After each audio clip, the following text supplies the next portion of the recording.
What is the kind of world you are attempting to see?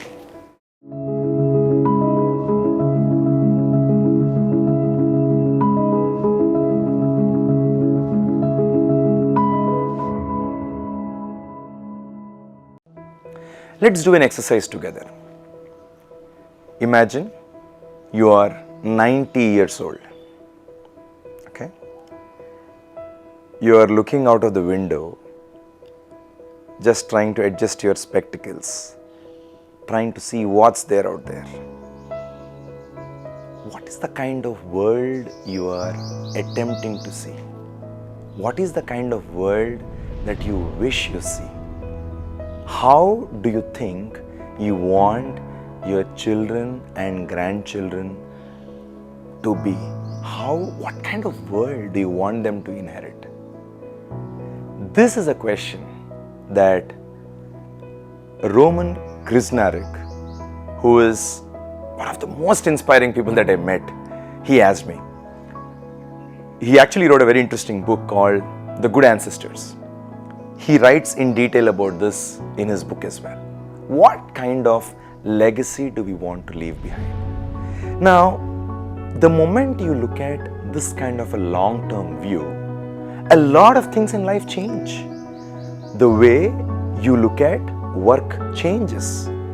What kind of work should I indulge in so that this work could have relevance in long term?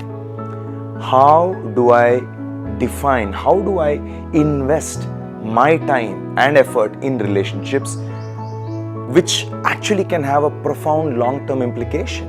Nothing for quick bucks, nothing for short-term reward, but something which is deeply meaningful, deeply profound. How can we do this? We can potentially do this only when we take a long-term view of things, not just a 1 year, 2 year, 3 year views. Sure, that's a very different thing when it comes to goal setting, but approach towards life, when you look at it, it needs a long-term view. Honestly, that long-term view has fundamentally shaped the way I look at my work. The work we do with smallholder farmers, we take a long-term view. Climate change is impacting negatively the lives of smallholder farmers. Not just today, not just for 3 years, not just for 5 years. Looking into the next 30, 40, 50 years, it is going to make the lives of smallholder farmers increasingly difficult. How can we be one of the solution providers for that problem, which into long term is going to be way severe?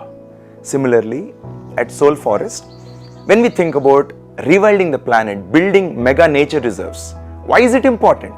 In a world which is getting increasingly urbanized, in a world where we are increasingly going skyrise, how can we get good air quality, good time with nature, good time with ourselves? So this kind of long-termism has fundamentally shaped the way I think about the work that I want to do, and also the kind of relationships that I want to build, not just for short-term but for long-term outlook.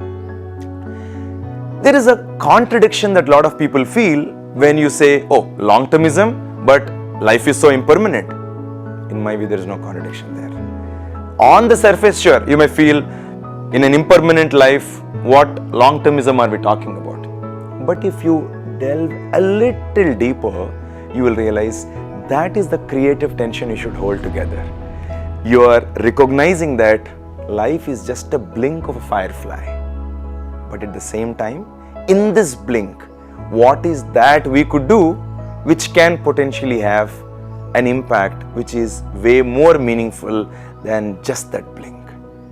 This is something which deeply resonates with me, and this has gone deeply into the kind of work we do, the values what we take forward with our team, with our organizations. Here is my question to you. What is your long-term choice that you made in the recent past? Please share in the comments below.